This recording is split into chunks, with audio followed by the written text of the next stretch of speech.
Olá, sou Tatiana Junqueira, estou como coordenadora pedagógica da Vox2U e tenho o prazer de falar e receber hoje Simone Dias, nossa facilitadora da unidade de Jaboticabal.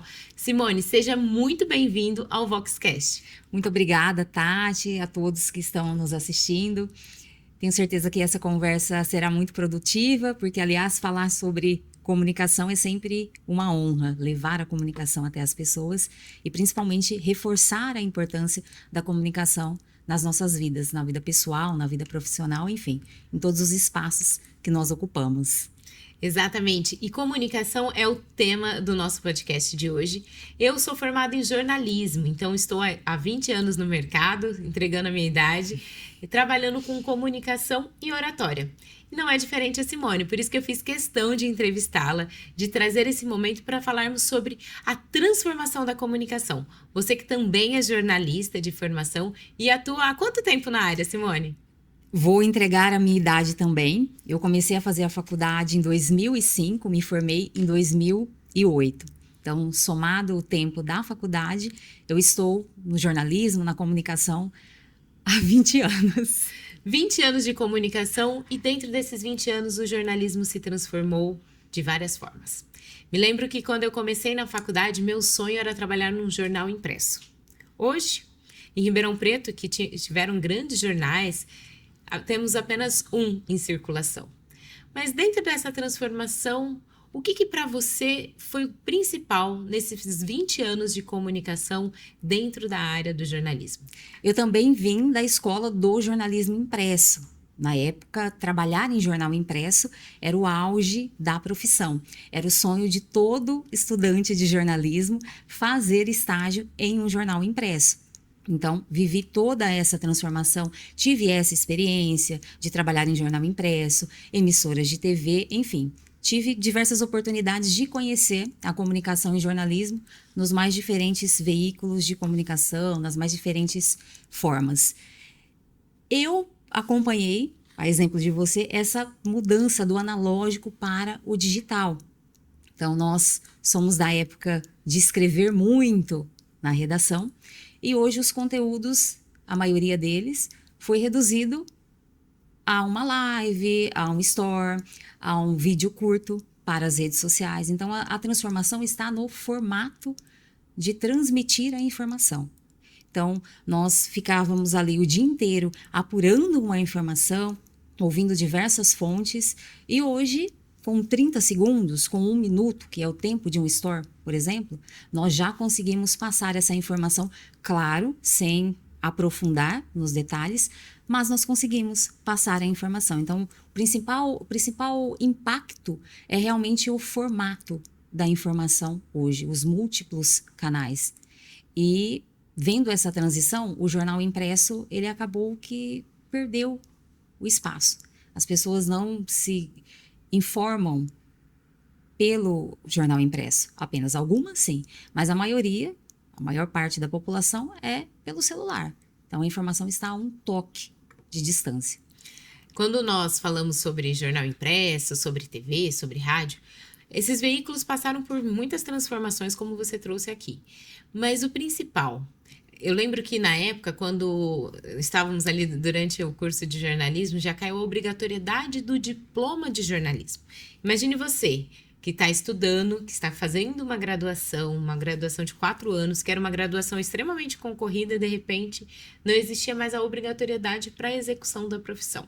Na época foi um grande reboliço no meio de comunicação, mas o jornalismo não morreu. Muitas das pessoas acreditavam que o jornalismo ia acabar ali, que o rádio, que a TV, que iriam findar, então que não teriam mais. Eu vejo pelo contrário, a mudança, o rádio virou um podcast e teve acesso para muito mais pessoas. Então, aquilo que o jornal impresso você tinha que esperar 24 horas, ou aos finais de semana que você só tinha uma edição, você precisava esperar 48 horas para ter aquela informação, agora, na palma da sua mão, você tem no celular. Logicamente, sem toda essa apuração, esse cuidado do jornalismo. Você vê por esse lado também? Eu tive um baque com a caída da obrigatoriedade do diploma de jornalismo. Quando isso aconteceu, eu tinha me formado recentemente, 1 ano, 2 anos, E eu me coloquei na seguinte situação. Eu estudei 4 anos aprendendo técnicas, principalmente de apuração, e hoje qualquer pessoa pode ser jornalista? Qualquer pessoa pode produzir conteúdo jornalístico? Então, eu fiquei um pouco em crise em relação a isso. Porém, com as experiências que eu tive no mercado de trabalho, as grandes empresas, as empresas mais sérias, aceitavam apenas jornalistas com formação universitária. Então, isso acabou sendo um alento. Por outro lado, a produção de conteúdo em si, com certeza, a gente conseguiu ampliar. Ela saiu um pouco dos grandes veículos de comunicação da época, os tradicionais, deu espaço à abertura de novos veículos de comunicação também, porém, a gente viu a ascensão das fake news. E, principalmente, de informações mal apuradas. Porque se qualquer pessoa pode produzir conteúdo, isso significa que ela não precisa ter técnica para isso. E muito menos lidar com a questão da ética. Ela não tem esse compromisso com a ética que nós, jornalistas de formação, profissionais, temos que ter. Isso nós aprendemos nos bancos da universidade. E a questão dessa mudança também dos veículos de comunicação, hoje temos o podcast, aqui a televisão passou para o YouTube, os vídeos no TikTok, enfim, as pessoas se informam por esses canais. Antes, como você mesmo disse, nós esperávamos ali o dia inteiro, às vezes, para assistir ao principal jornal da televisão à noite. Então, algo acontecia em outro país, às vezes a gente não sabia, essa informação nunca chegava, ou existia um tempo ali de espera para que essa informação chegasse até nós. Hoje não. Aconteceu algo lá no Japão, em segundos, nós já recebemos, seja ali nas redes sociais, que já aparecem as manchetes, alguém manda para a gente no WhatsApp, os portais de notícia também atualizam a cada segundo. Então, de fato, facilitou o acesso e a chegada dessa informação até nós. E Simone, quando você fala sobre ética, esse é o ponto principal do jornalismo. O jornalismo, num processo de apuração, é algo que demanda tempo, que você ouve as fontes, né? Quem são as fontes? São as pessoas envolvidas dentro daquele processo, dentro daquela notícia. Infelizmente, com essa democratização total da informação, a gente perde um pouco a questão da apuração, da credibilidade. E principalmente quando falamos para jovens, para a nova geração, eles não têm mais essa noção do que é esperar. Então, gera-se também uma grande ansiedade, porque tudo é instantâneo. Imagine você falar para um jovem hoje que ele teria que esperar o dia todo para conseguir se atualizar. Impossível. Não tem mais essa paciência que nós tínhamos antes, devido à falta desses canais que nós temos hoje. O que nós tínhamos antigamente era essa espera mesmo. Então, teria que esperar até o Jornal da Noite ir ao ar. Você falou sobre esse assunto, eu me lembrei que o tema do meu TCC foi justamente esse. A velocidade da informação. Eu me formei em 2008 e isso já estava começando a se tornar massivo. As fake news já começavam a aparecer ali de maneira discreta, mas começavam. Por quê? Essa pressa em dar a informação.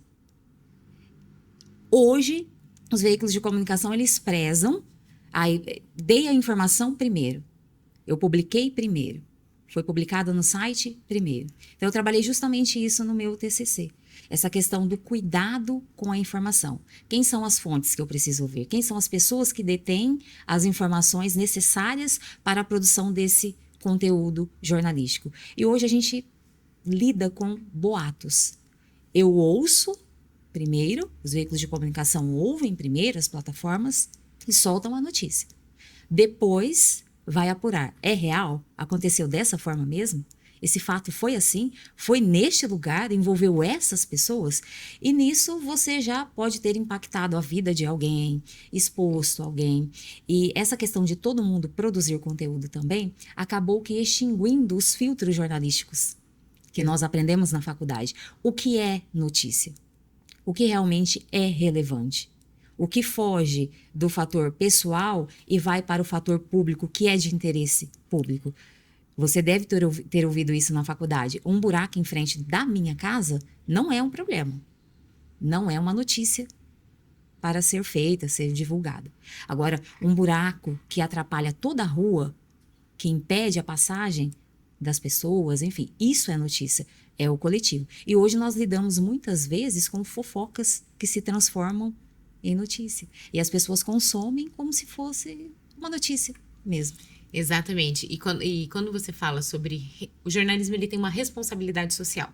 Isso que eu vejo que é o mais importante dentro da comunicação. E, infelizmente, nós não temos mais esses filtros todos, que eu não acredito que o jornalismo tenha morrido, pelo contrário.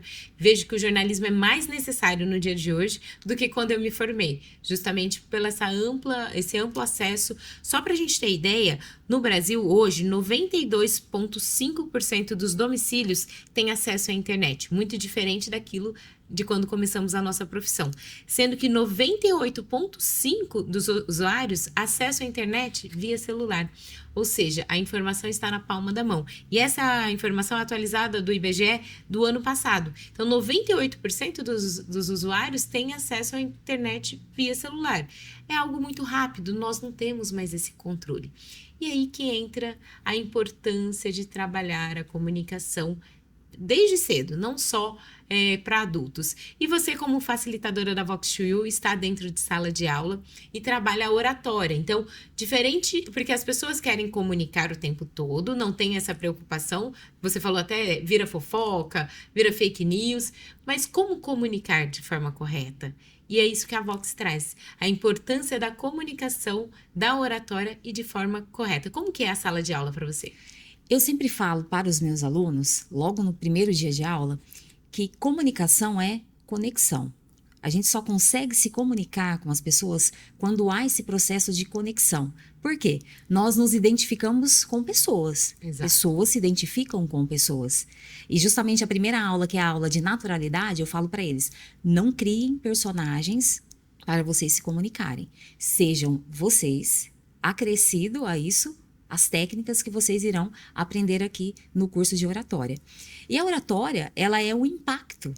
Então, por mais que existam esses canais de comunicação, redes sociais e plataformas digitais, nada substitui esse contato pessoal em que você ouve aquela pessoa e você começa a admirar o que ela está te dizendo. E tem o fator da persuasão também. Você conseguir transformar as suas ideias em algo que as pessoas realmente comprem, acreditem, te dê credibilidade em relação a isso. Então, é todo um processo de construção até de uma imagem pessoal. E nada substitui isso. Uma pessoa que tem uma boa oratória, uma pessoa que se comunica bem, ela preenche o espaço.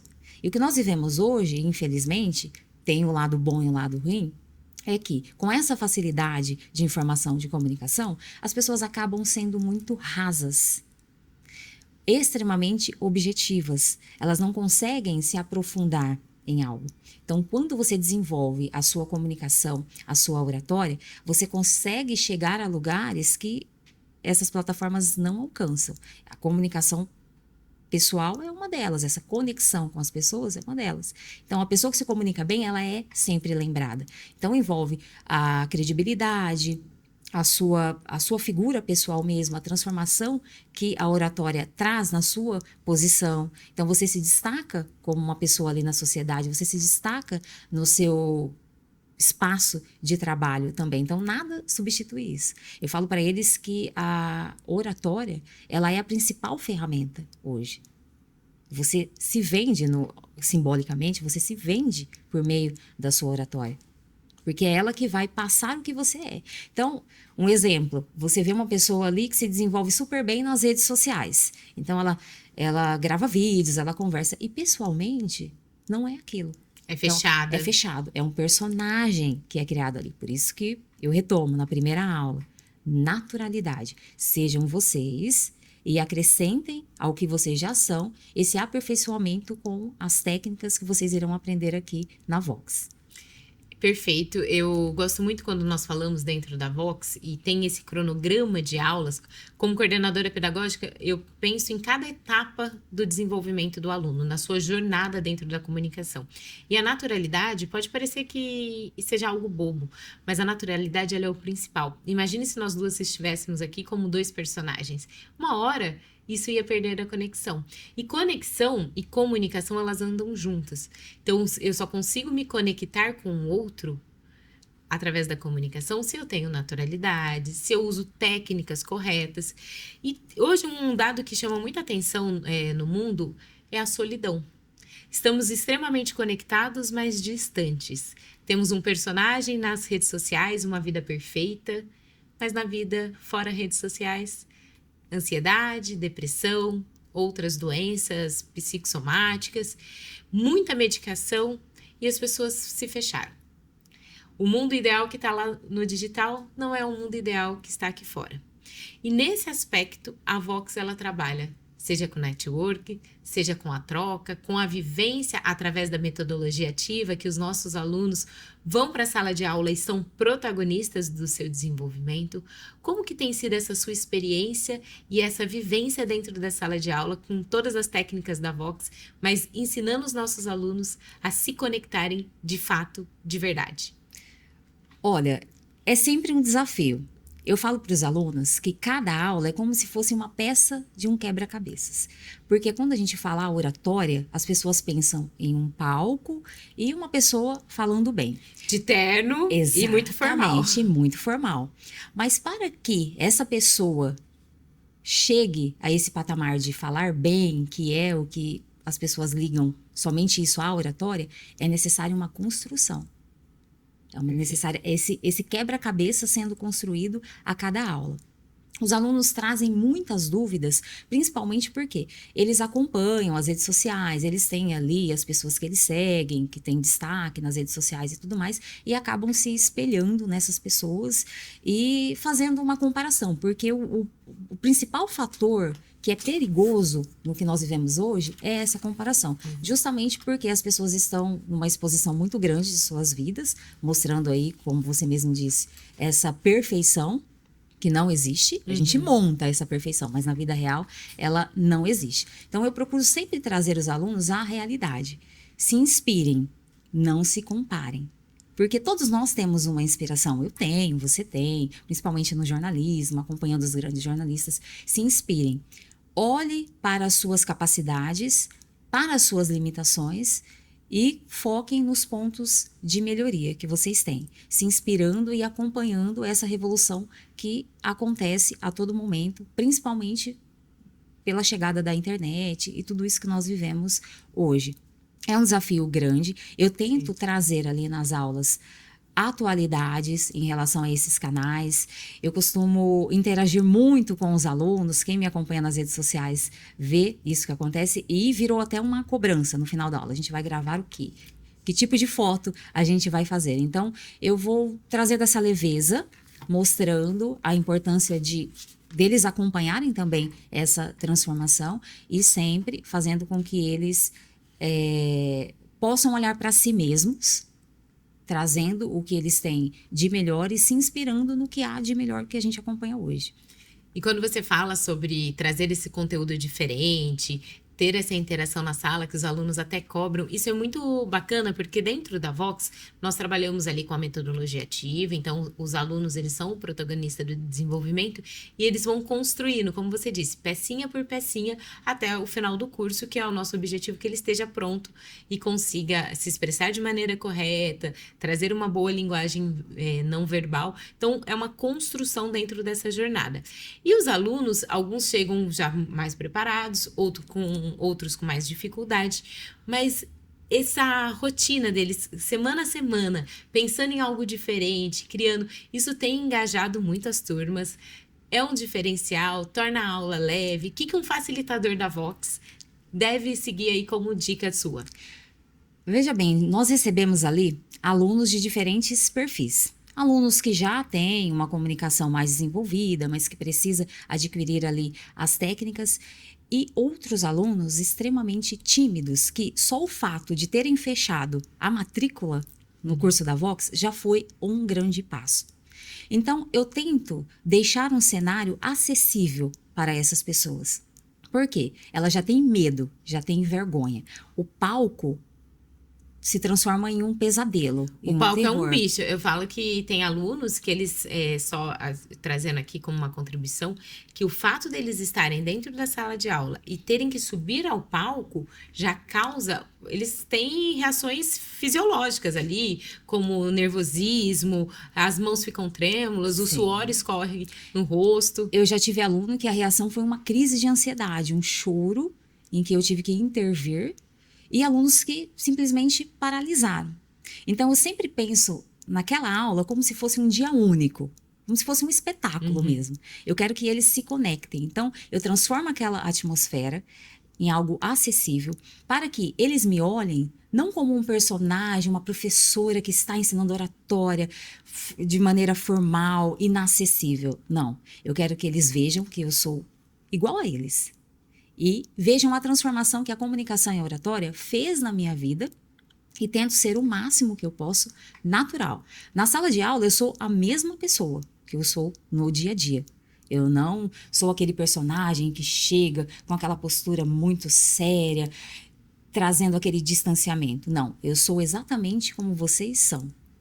Porém, eu fui transformada pela comunicação e hoje eu tenho o prazer de aplicar com vocês as técnicas que eu aprendi para que vocês adquiram também essas habilidades. Então, gravar vídeo com eles, fazer as brincadeiras, tornar aquilo mais leve, faz com que eles olhem para a oratória com um outro olhar. Não como algo inacessível, mas como um caminho a ser trilhado e que eles sabem que eles vão chegar lá. Até a última peça do quebra-cabeças, que é o que eu havia falado anteriormente, que cada aula representa. Um quebra-cabeças, um degrau. Cada aula é um degrau a mais para que eles possam chegar ao sucesso de se comunicarem sem medo, sem chorar, sem travar e, acima de tudo, para que eles possam acreditar neles mesmos. Excelente, Simone. E dentro da Vox, dessa jornada, nós criamos uma trilha do conhecimento. Então, o aluno ele vai passando, seja ali na naturalidade, que é a base, depois a comunicação não verbal, a comunicação verbal. Afinal, eu utilizo a voz para me expressar. E assim nós vamos construindo. Mas qual é a aula da Vox que você mais gosta e que tem aquele momento que você fala, hoje essa aula é o meu momento especial? Olha, sem dúvidas, todo mundo, quando recebe essa pergunta, fala da aula 11.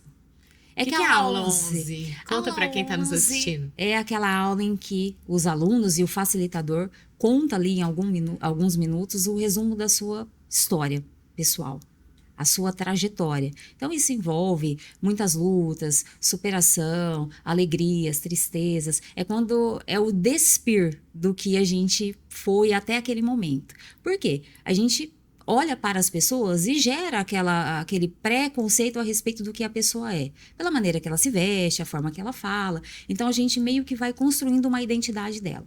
Mas aí você se depara com aquela pessoa despida no sentido simbólico, contando que de repente ela veio de um passado, de uma família que sofreu muito, que passou fome, que não tinha onde morar, enfim, são inúmeras histórias.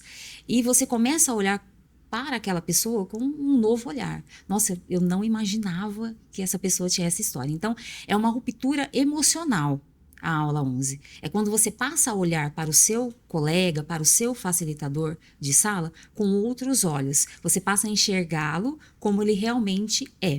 Mas eu gosto de todas as aulas. Essa é a que gera mais impacto, sim, mas é um impacto emocional. Agora, partindo para o impacto técnico, eu vou falar pelo feedback dos alunos. Duas aulas em que eles me procuram muito para comentar: nossa, professora, essa aula foi demais. A de modulação de voz. Por quê? O que eu falo para eles? A nossa voz é a nossa identidade. Perfeito. Porque eles ficam muito apegados ao timbre de voz. A minha voz é horrível, a minha voz... E aí a gente vai aplicando as técnicas e eles entendendo que isso não é o diferencial, é a forma como você usa a sua voz. Exatamente. Inclusive, trazer como contribuição que não existe voz boa ou ruim. Não existe uma classificação do que seria uma voz perfeita. Nós trabalhamos com algumas técnicas ali, seja volume, seja tom, seja ênfase, pausas. Isso compõe uma boa voz. os cuidados. Mas não existe. Tire da sua cabeça se você está pensando nesse momento, a minha voz é boa ou ruim. Não. Porque quando nós ouvimos a nossa voz, ela é totalmente diferente daquilo que é projetado para o outro. Então, às vezes, nós temos esse preconceito, essa falta de carinho. Exatamente. Então, essa aula exatamente é uma quebra para eles. Quando eu falo que a identidade deles gera um impacto, eles começam a se ouvir com mais carinho. É a entender que existe a intencionalidade. Nós precisamos usar a nossa voz com intencionalidade e todos os recursos que tem a modulação de voz. E uma segunda aula que eu gostaria de destacar também é a aula de autoestima. Porque as pessoas costumam ligar a autoestima apenas à autoimagem, à aparência. Eu me acho bonito, eu me acho feio. Isso faz parte da autoestima, sim. Mas quando eu falo para eles que a autoestima é como você se vê como pessoa no mundo, a sua importância no mundo, a sua contribuição no mundo. Como você se enxerga dessa forma? Aí eles começam a buscar toda a trajetória deles e esquecem dessa parte da aparência. Faz parte, sim, com certeza. Todo mundo gosta de se olhar no espelho e se achar bonito, de se achar interessante. Mas quando a gente olha para a autoestima, na forma que ela deve ser, o que eu sou no mundo, como eu me reconheço no mundo, qual é o meu papel? Aí você começa a trazer ali toda aquela lista das suas habilidades, de tudo que você faz e começa a dar valor a isso. Eu gosto bastante da aula de autoestima. Eu lembro da primeira vez que eu dei essa aula. Eu era recém-chegada na Vox, então eu tinha sido aluna, já tinha passado por toda a transformação e foi uma aula que particularmente eu senti muito medo em aplicar. E nós facilitadores e nós jornalistas também temos receios, também temos medo, também ficamos inseguros e isso é do ser humano. Então, às vezes as pessoas falam, mas aquele jornalista, ele tem uma postura... Calma, você não sabe quem foi para chegar até aqui. Então, é um caminho que a gente vai trilhando muito devagar para construir todo esse repertório. Mas o aluno, às vezes, ele fala, é a primeira vez que eu me enxerguei. É a primeira vez que eu olhei com carinho para dentro. E isso muda a vida das pessoas. Quando você trouxe da aula 11, o que eu percebo, estando à frente da coordenação nacional, é que o aluno, ele sente falta de ser ouvido. E quando ele está no palco, em destaque, e todo mundo para ouvi-lo, talvez seja a primeira vez que ele está sendo o centro de algo e que as pessoas estão, de fato, ouvindo, escutativa, que também é uma das minhas aulas favoritas, que é o ouvir na essência. Porque com a tecnologia, e principalmente com as redes sociais, quantas horas você passa por dia consumindo conteúdo, mas se eu te perguntar o que você consumiu hoje, você não sabe. Porque é um excesso de informação. E ali na aula 11, o aluno para e todo mundo em silêncio vai observar o colega. E assim como na aula de autoestima. Então, é a primeira vez que muitos vão ouvir de verdade.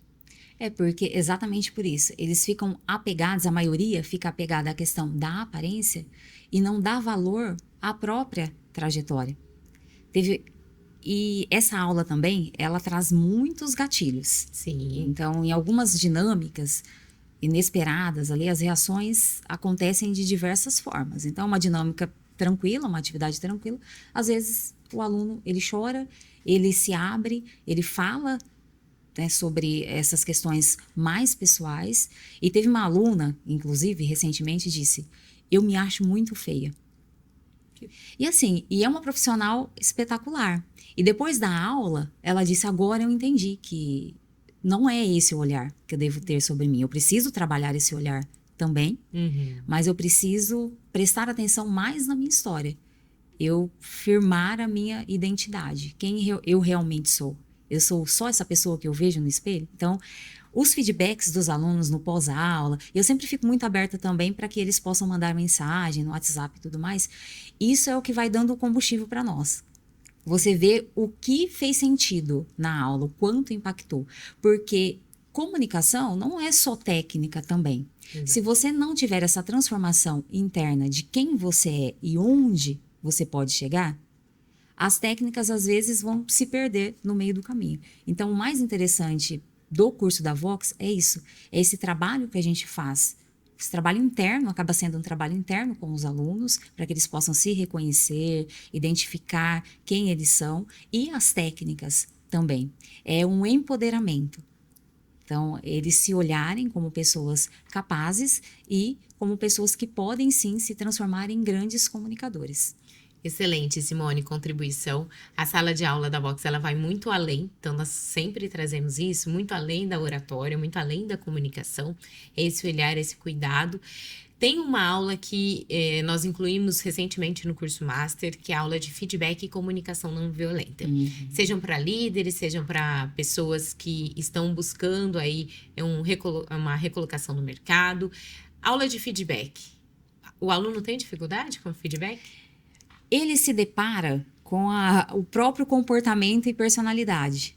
Eu já fiz isso. Eu já ouvi isso, mas eu já fiz isso. Então, ele começa a mudar os conceitos. Eu tenho turmas com alunos que são líderes de empresas, que lidam a todo momento com esse processo de feedback, esse contato mais próximo com o colaborador.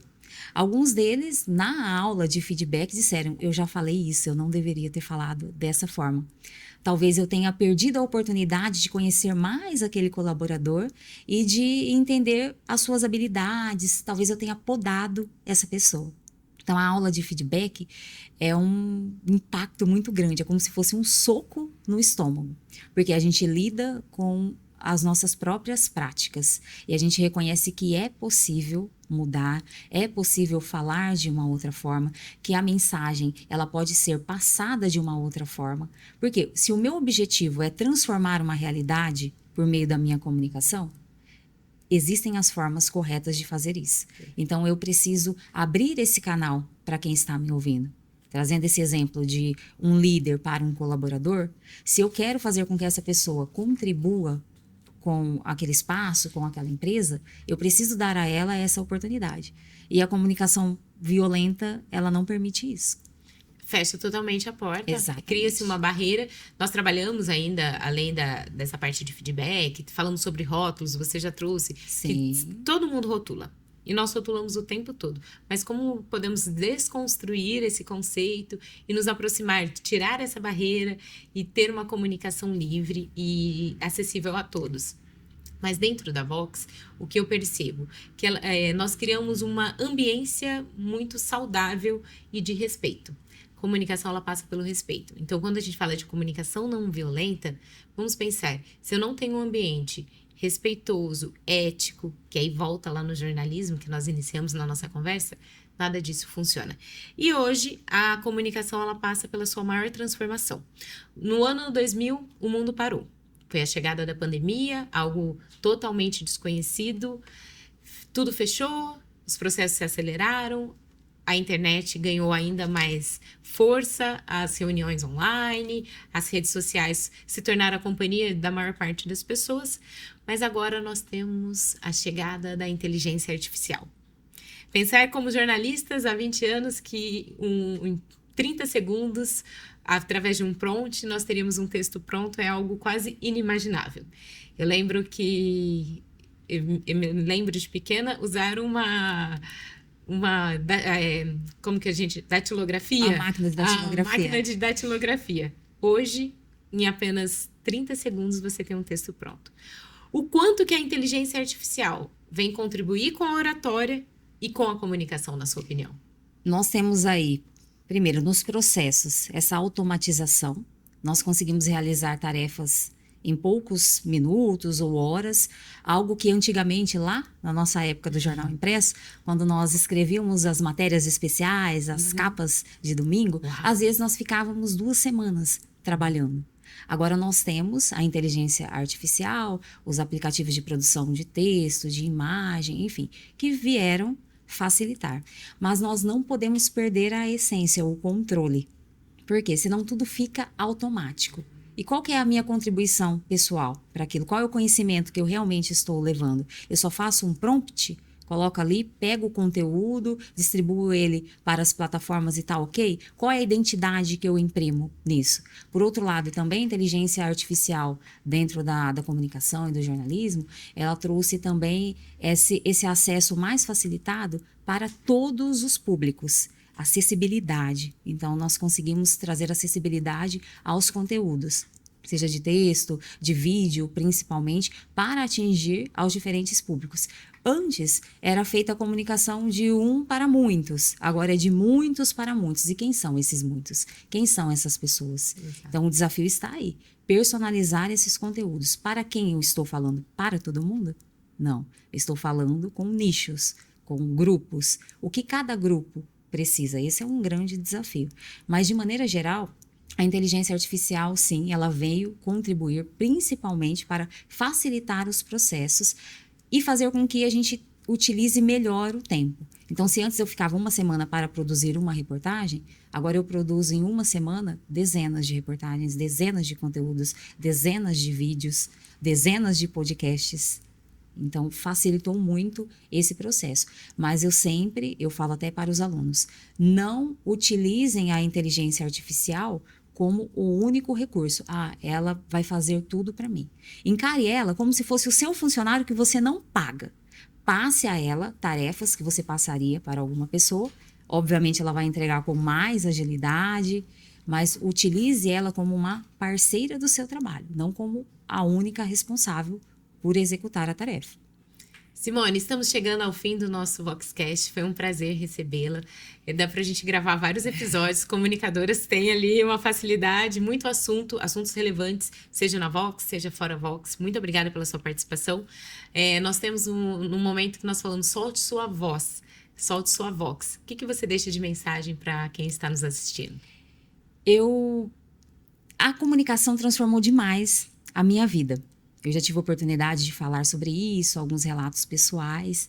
E a comunicação ela tem o poder de transformar a vida de qualquer pessoa, independentemente da origem dessa pessoa, se ela teve recursos ou não. Perfeito. Claro que cada um parte de um lugar. As mesmas 24 horas, elas não existem para as pessoas de maneira igual. 24 horas. Todo mundo tem 24 horas no dia, sim. O dia tem 24 horas. Mas cada um tem a sua experiência. E isso não impede que as pessoas elas possam evoluir dentro da sua vida pessoal, dentro da sua vida profissional. Então, que as pessoas olhem para a comunicação como algo transformador. Porque se eu não consigo me comunicar, não existe habilidade profissional que possa me destacar. Então, se eu não sei mostrar quem eu sou, eu não consigo me colocar naquele espaço. E outra coisa que eu queria destacar é a transformação que a Vox fez na minha vida. Quando eu tinha 8 anos de idade, eu decidi que queria ser professora. E eu pedi para o meu pai comprar uma lousa. Ele comprou uma lousinha para mim, muito pequenininha, e eu me lembro que eu pedi uma caixinha de giz para uma das professoras da escola. E eu dava aula pro nada. Eu inventava uma sala de aula e eu começava a ministrar o que eu tinha aprendido no dia da escola. Então, 32 anos depois desse fato, que é algo que me marcou, a Vox realiza um sonho. Que bonito. Me tornei facilitadora. Então, eu hoje, com 39 anos, olho para a Simone lá de 8 anos com aquela lousinha. E me deparo hoje com 3 turmas, que eu tenho atualmente, já formei uma turma, e me vejo como agente transformador daquelas vidas, como um canal, como um acesso facilitado. Então, a comunicação para mim hoje representa tudo na minha vida pessoal, na minha vida profissional e essa busca que eu faço lá na infância de como é possível. Então, um sonho realizado e esse prazer de trazer a transformação para a vida das pessoas. Muito obrigada pela sua participação, pela sua contribuição. A Vox também transformou a minha vida e eu transformo todos os dias a vida de alunos através da comunicação e da oratória. Venha para a Vox e seja transformado também.